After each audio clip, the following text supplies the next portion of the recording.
سورہ لقمان مکی صورت ہے، 34 آیت 4 رکوع۔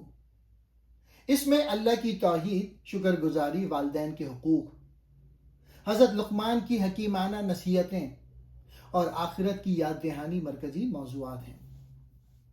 پہلا موضوع، قرآن کی حکمت اور اہل ایمان کی صفات۔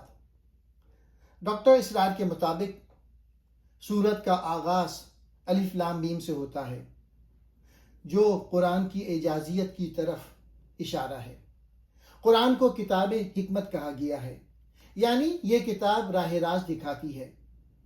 رحمت ہے ان لوگوں کے لیے جو نماز قائم کرتے ہیں، زکوٰۃ دیتے ہیں، آخرت پہ یقین رکھتے ہیں۔ ان کے نزدیک یہ 3 صفات اسلامی شخصیت کی بنیاد ہیں۔ دوسرا موضوع، لغو باتوں سے گمراہ کرنے والوں کا ذکر۔ آیت 6 میں ایسے لوگوں کا ذکر ہے جو لغو باتیں خریدتے ہیں تاکہ لوگوں کو اللہ کے راستے سے ہٹائیں۔ ڈاکٹر اسرار اس کو آج کے دور میں فحاشی، موسیقی اور لہو لعب، میڈیا کے ذریعے گمراہی کے ساتھ جوڑتے ہیں۔ یہ لوگ دین کا مذاق بناتے ہیں اور ان کے لیے ذلت کا عذاب ہے۔ اللہ کی قدرت کے دلائل اس حصے میں بتاتے ہیں کہ قرآن بار بار کائنات کے مشاہدے سے توحید ثابت کرتا ہے۔ آسمان و زمین کی تخلیق، بارش کا نظام، سمندر میں چلتے جہاز، دن اور رات کا نظام، یہ سب اللہ کی وحدانیت اور قدرت کی نشانیاں ہیں۔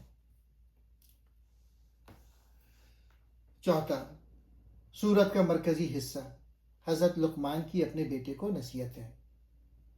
ڈاکٹر اسرار کے مطابق یہ قرآن کا سب سے جامع تربیتی نصاب ہے۔ ان نصیحتوں میں توحید، شرک سب سے بڑا ظلم ہے، یہ نصیحت تربیت کی بنیاد ہے۔ والدین کے ساتھ حسن سلوک، اگرچہ والدین مشرک بھی ہوں تب بھی ان کے ساتھ نرمی اور حسن سلوک کا حکم ہے، لیکن دین کے معاملے میں ان کی بات نہیں مانی جائے گی۔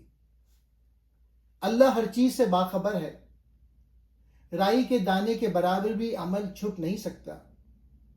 ڈاکٹر اسرار اسے اخلاقی احتساب کی بنیاد کہتے ہیں۔ نماز قائم کرنا، نماز شخصیت کو مضبوط کرتی ہے۔ نیکی کا حکم اور برائی سے روکنا، یہ اجتماعی ذمہ داری ہے۔ صبر، ہر دعوت اور جد و جہد میں صبر بنیادی شرط ہے۔ تکبر سے بچنا، چال اور گفتگو میں بھی عاجزی ہونی چاہیے۔ ڈاکٹر اسرار کے مطابق یہ اخلاقی تربیت کا مکمل چارٹر ہے۔ پانچواں موضوع، آخرت، علم غیب اور اللہ کی قدرت۔ آخر میں اللہ تعالیٰ 5 غیبی امور کا ذکر کرتے ہیں: قیامت کا وقت، بارش کا نزول، رحم میں کیا ہے، انسان کل کیا کرے گا، انسان کہاں مرے گا۔ ڈاکٹر اسرار کے مطابق یہ آیت انسان کو عاجزی، توکل اور ذمہ داری کا احساس دلاتی ہے۔